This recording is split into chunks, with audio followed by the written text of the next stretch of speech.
दोस्तों नमस्कार।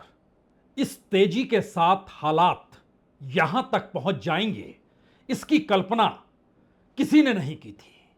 और सही मायने में प्रधानमंत्री मोदी हो, गृह मंत्री अमित शाह हो, सरसंघचालक मोहन भागवत हो, बीजेपी के अध्यक्ष नितिन नवीन हो, या फिर इस देश के भीतर वो बीजेपी का पूरा संगठन ही क्यों ना हो, जो ये मानकर चल रहा था कि अगर एक चेहरा है जो दिल्ली में बैठा है, उस चेहरे के आसरे बीते 12 वर्षों के अथक प्रयास के बाद जो छवि बनाई गई है वो कभी दरक नहीं सकती है। लेकिन फिर कह रहे हैं हालात इस तेजी के साथ बदलेंगे, इसकी कल्पना किसी ने नहीं की थी। और किसी से नहीं का मतलब यह भी है वो तमाम राज्य सरकारें, इस देश के भीतर की वो तमाम खुफिया एजेंसियां और इस देश के भीतर के हालातों पर राजनीतिक ताकत जिस तरीके से रूल करती है, उसने भी सोचा नहीं था कि हालात वाकई इस तेजी के साथ यहां तक पहुंच जाएंगे। क्या बदले हैं हालात? सिर्फ जेनजी नहीं, जेन अल्फा भी इस देश में खड़ा हो चुका है।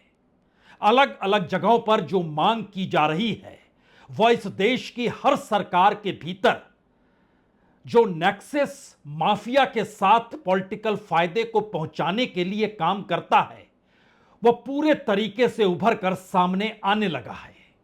और इस आवाज को जेनजी ने जिस तर्ज पर इस देश में उठाया, उसमें दिल्ली की सत्ता तो पहली बार अपनी जड़ों को संभालने में लग गई है। और जड़ों का मतलब यह होता है कि आरएसएस यानी संघ परिवार भी पहली बार सक्रिय हो गया है।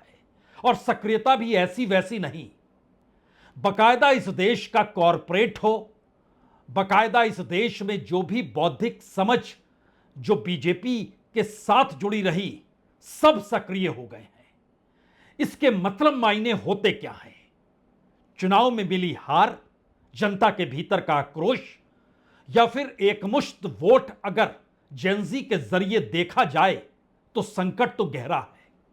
और यह संकट कितना गहरा हो चुका है, क्या इसका परिणाम पहली बार बीजेपी को तब आज नजर आया जब उसने देखा उसके अपने अध्यक्ष नितिन नवीन, जो बीते 30 वर्षों से उस सीट पर जीतते चले आए जिस सीट को आज बीजेपी हार गई, या फिर जो तानाशाही दिल्ली बतलाती है कि किसे टिकट देंगे किसे नहीं देंगे, और दतिया में जिस उम्मीदवार को चुनाव लड़ना था उसको भी दरकिनार कर मनमर्जी के मुताबिक किसी तीसरे को टिकट दे दिया, वह भी हार गए। बात सिर्फ इतनी सी है जी, बात यह सिर्फ इतनी वाकई नहीं है। पहली बार 100 बरस का संघ हो या 12 बरस की मोदी की सत्ता हो, दोनों की नींव के नीचे इस देश के भीतर जो पॉलिटिकल फंडिंग है, जो फाइनेंस है, इस देश में जो पॉलिटिकलाइजेशन नेक्सस है, इस देश के भीतर का जो नेक्सस माफिया की दिशा में चला जाता है, जो प्राइवेटाइजेशन जनता का हित साधता नहीं है, उसकी अलग अलग तस्वीरें अलग अलग तरीके से जब उभर रही है तो सरसंघ चालक को लगने लगा कहीं के नहीं रहेंगे। प्रधानमंत्री मोदी मिलते नहीं हैं जी, सरसंघ चालक से भी नहीं, और नीट में जिन्होंने खुदकुशी कर ली पेपर लीक के बाद, उनके परिजनों से भी नहीं। वो जेनजी से मुलाकात नहीं कर रहे, जेनजी को सीख दे रहे हैं। जेन अल्फा खड़ा हो रहा है, उसे साधने वाला कोई नहीं है। परीक्षा पर चर्चा करते हुए प्रधानमंत्री मोदी 10 बरस तक अच्छे लगे, उसके बाद चीजें डहढहाने लगी। जनता के साथ मन की बात करते हैं, लेकिन अब उसका कंटेंट भोथरा हो गया। क्या सब कुछ इस झटके से होगा?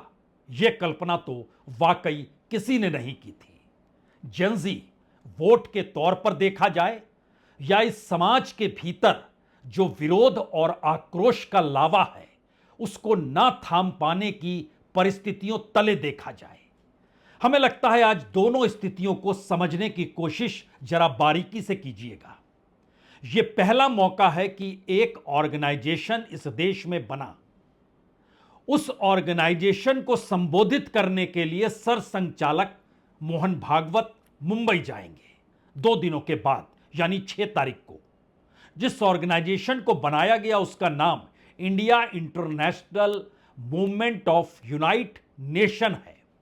उसको बनाने वाले ऋषभ शाह हैं, सत्ता के करीब, कॉरपोरेट के करीब। उनकी जो एडवाइजरी बोर्ड है उसमें अजय पीरामल कॉरपोरेट के पहचान वाले शख्स हैं, दीपक पारेख कोई नहीं जानता है या हर कोई जानता है जो उस फील्ड का है, जो कॉरपोरेट का हो, बैंकिंग सेक्टर का हो, दीपक पारेख। नादिर गोदरेज कॉरपोरेट से आते हैं, शशि थरूर कांग्रेस के हैं, लेकिन उनकी निकटता बीजेपी के करीब, कॉरपोरेट के करीब, सत्ता के करीब की है। DY चंद्रचूड़ जी चीफ जस्टिस रहे, चंद्रचूड़, वह भी इस एडवाइजरी बोर्ड में है। फिल्म के कलाकारों को इस दौर में प्रधानमंत्री के इर्द गिर्द देखा गया, नाम है करण जौहर, वो लेकर आते थे, वह भी इस बोर्ड में है। PT उषा मंत्री भी हैं। PT उषा की पहचान पहली महिला धावक के तौर पर है जिन्होंने भारत को पहचान दी, और इसमें तमाम former chief of armed forces भी हैं। हमने ये आपको क्यों बतलाया? सिर्फ इसलिए बतलाया कि इनका एक कार्यक्रम अब मुंबई के नीता मुकेश अंबानी कल्चरल सेंटर में 6 तारीख को होने वाला है।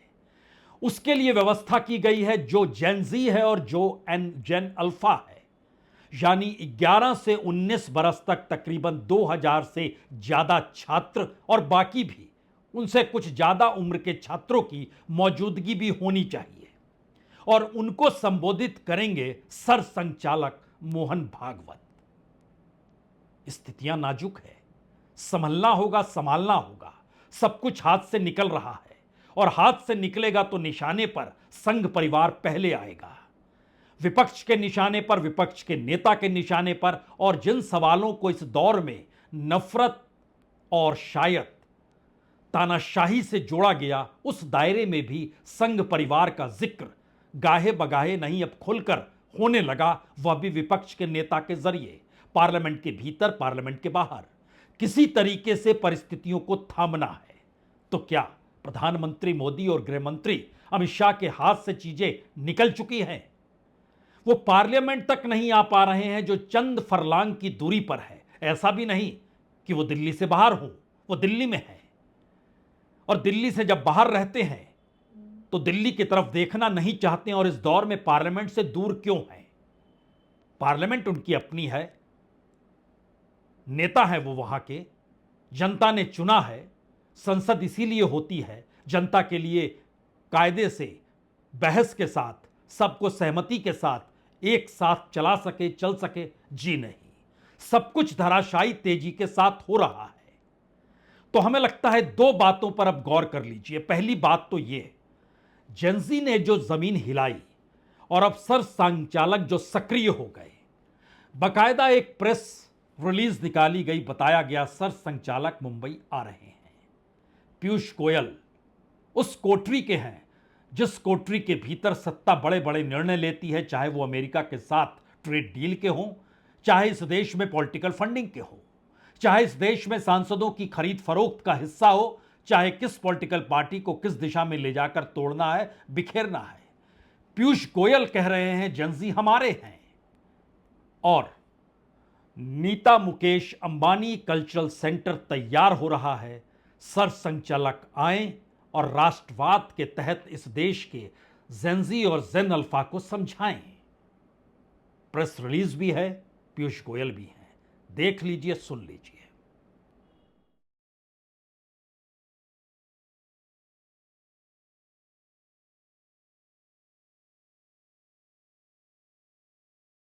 जेन-ज़ी हमेशा हमारे साथ था।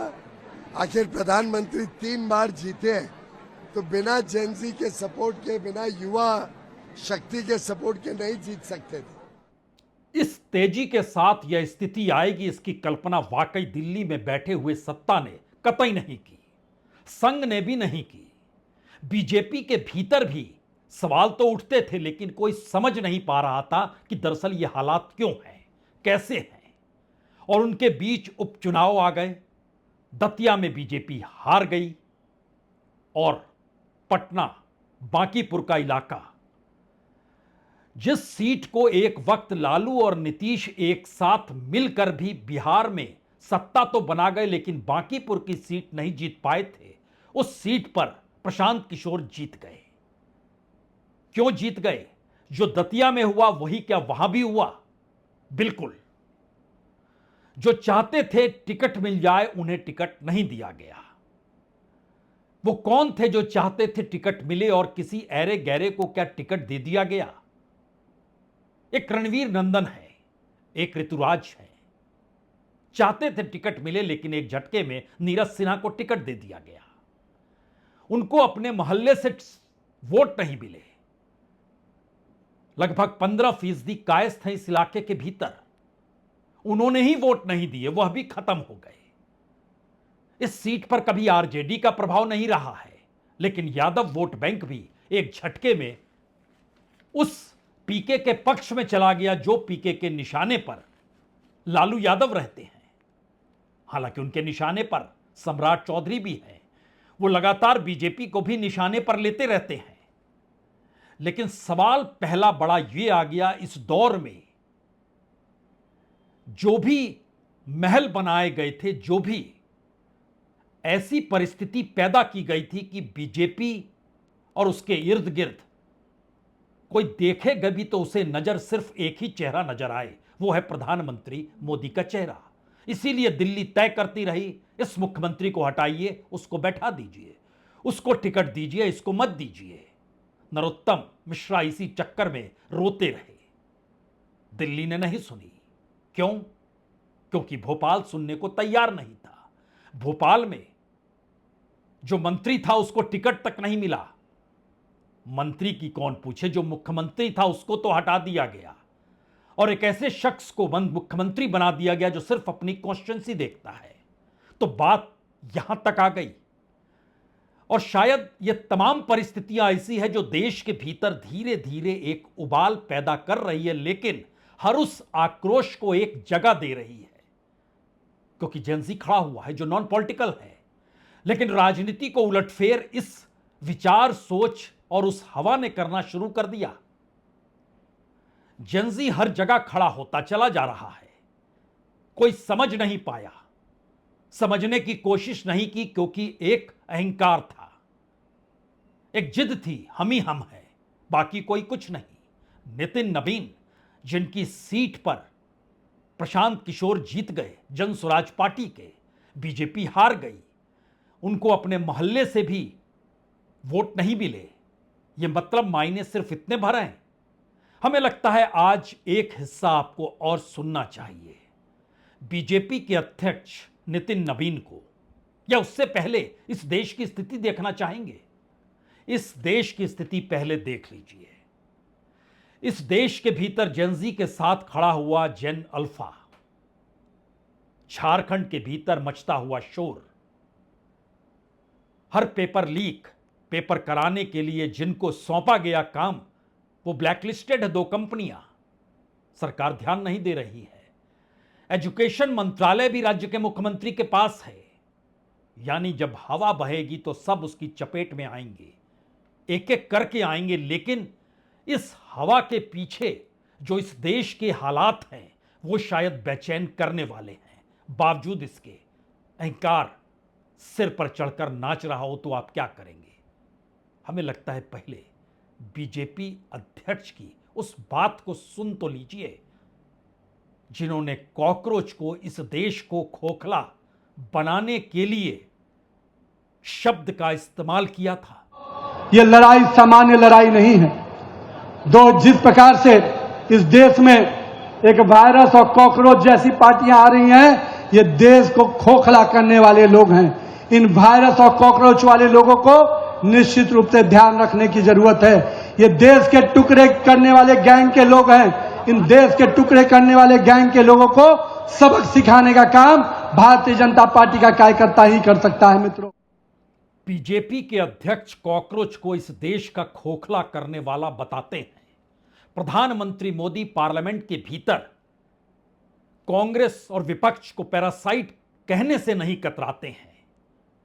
और इस देश का युवा जब खड़ा हो जाता है ये कहते हुए, आप हमारे भविष्य को अंधेरे में ढकेल चुके हैं। आपको एजुकेशन से कुछ मतलब नहीं है और एजुकेशन को लेकर छोटे छोटे बच्चे इस देश के कई शहरों में खड़े होने लगते हैं तो बेचैनी, क्या दिल्ली क्या नागपुर, हर जगह मुश्किल हालात पैदा होने लगते हैं।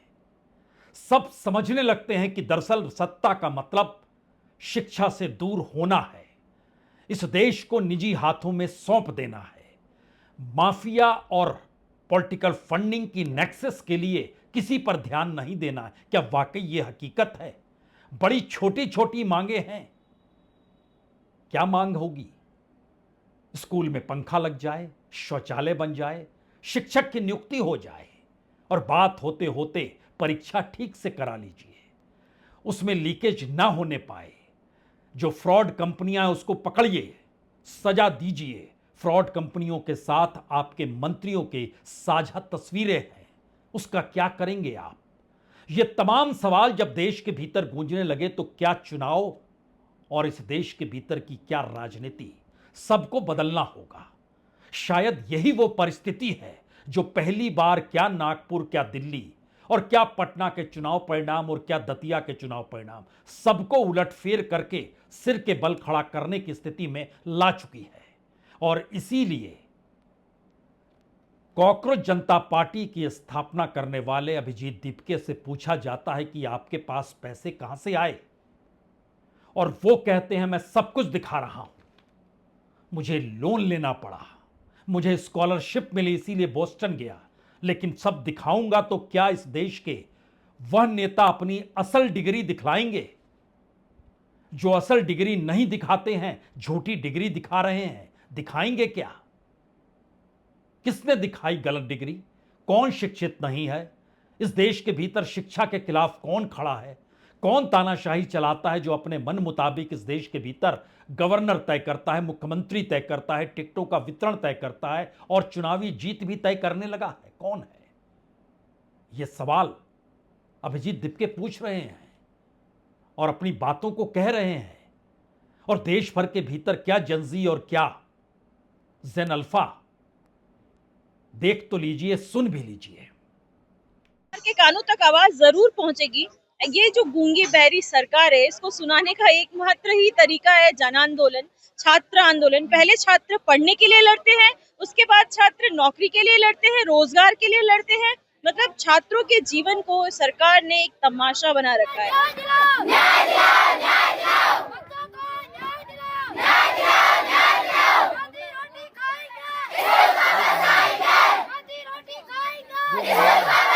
आपके नेता अपनी डिग्री दिखाएंगे। मैं अपना स्कॉलरशिप लेटर और एजुकेशन लोन का लेटर दिखाने के लिए तैयार हूँ। क्या आपके नेता उनकी असली डिग्री दिखाएंगे? और मुझे समझ नहीं आता इन लोगों को एजुकेशन से इतनी क्या प्रॉब्लम है। अगर कोई आम घर का लड़का बॉस्टन यूनिवर्सिटी में जाकर पढ़कर आ गया तो इससे इन लोगों को तकलीफ क्यों हो रही है? आप लोग एजुकेशन के इतने खिलाफ क्यों हो?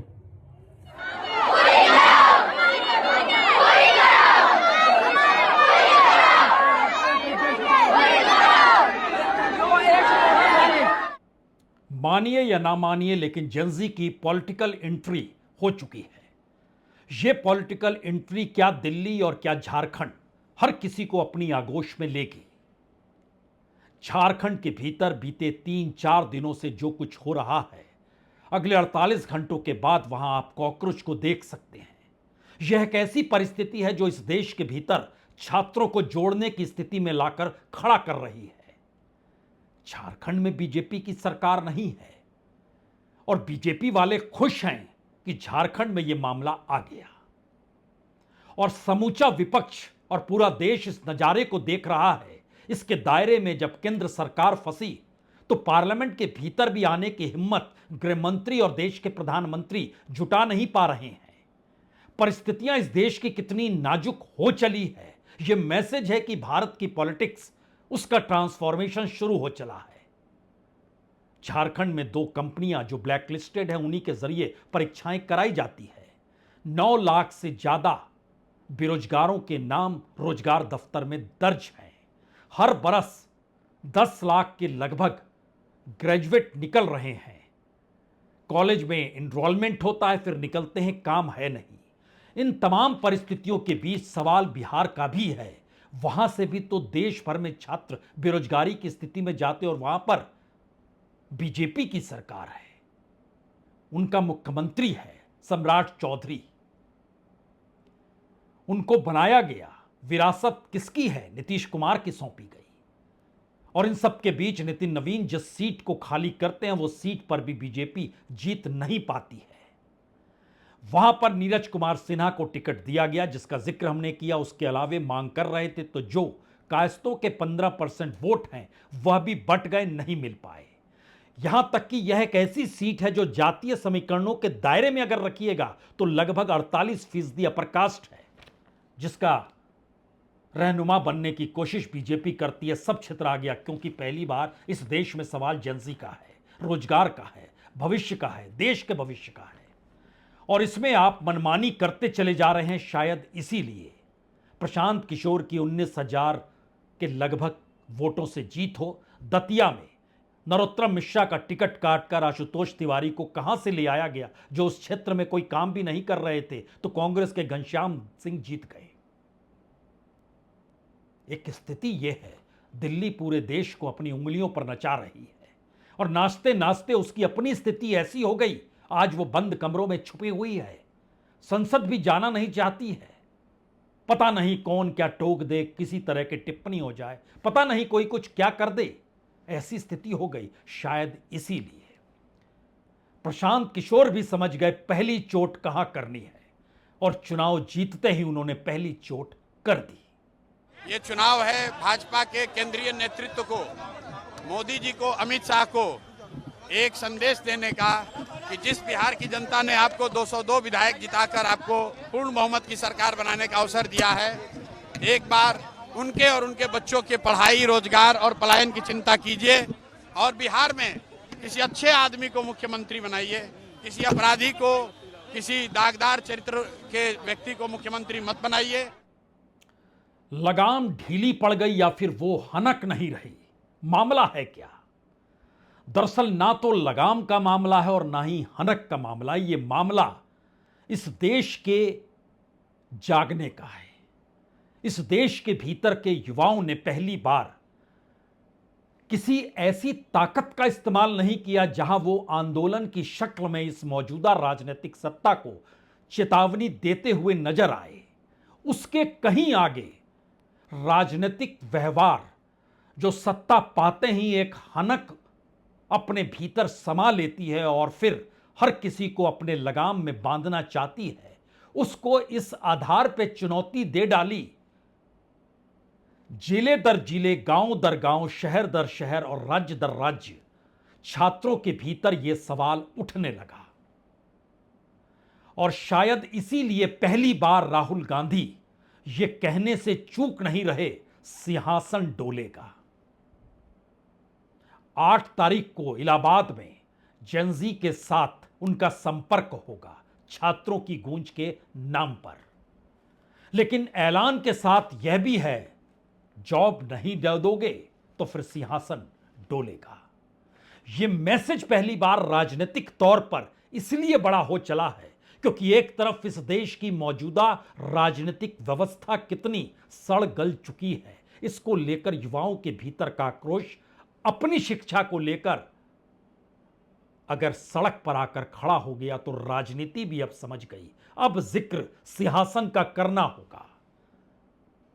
उपचुनाव सहित सरसंचालक को निकलकर मुंबई में अंबानीज के प्लेटफॉर्म पर खड़े होकर अगर संवाद बनाना पड़े तो मैसेज 3 समझ लीजिए। आखिर में पहला बड़ा मैसेज, इस देश का कॉरपोरेट भी समझ गया, इस जेंजी की हवा के भीतर कहीं उनका साम्राज्य भी हिलने ना लग जाए। वह भी अपनी जो भी चीजें स्टेक पर इस सत्ता के साथ लगी हुई है, अब उसको वो थामना चाहता है, मदद के लिए तैयार है सत्ता को। अभी उसके जहन में सत्ता और सिंहासन डोलना नजर नहीं आ रहा है, इसीलिए मुंबई में बकायदा अंबानीज के प्लेटफॉर्म पर सरसंचालक जेंजी और जेन अल्फा से मिलेंगे। यह संकेत है कॉरपोरेट का। दूसरा संकेत है जेंजी नहीं अब जेन अल्फा, यानी इस देश के भीतर किस तरीके से एजुकेशन को ध्वस्त कर दिया गया और पूरे एजुकेशन को माफियाओं के जरिए पैसा कमाने का एक जरिया बना लिया पॉलिटिकल तौर पर, यह नजारा सबकी आंखों के सामने रेंग रहा है। इसको आपको बदलना होगा और इसको बदलने का मतलब है कि राजनीतिक तौर तरीके और उसके व्यवहार में अब परिवर्तन लाना होगा। और तीसरा सवाल उस डेमोक्रेसी के दायरे में खड़ा है जहां पर चुनाव होते हैं। एसआईआर बना लीजिए या ईवीएम को ले जाइए, लेकिन जनता के भीतर का जो आक्रोश सिंहासन डोलने डोलाने की परिस्थिति में लाकर सोचने लग जाए तो मैसेज बहुत साफ है। परिस्थितियां धीरे धीरे या कहें जिस तेजी के साथ अब दिल्ली की उस जड़ों को खोदने लगी है, जिन जड़ों को आश्रय उसने अपनी मजबूती पाई थी, अब उसके सामने चुनौती नई है।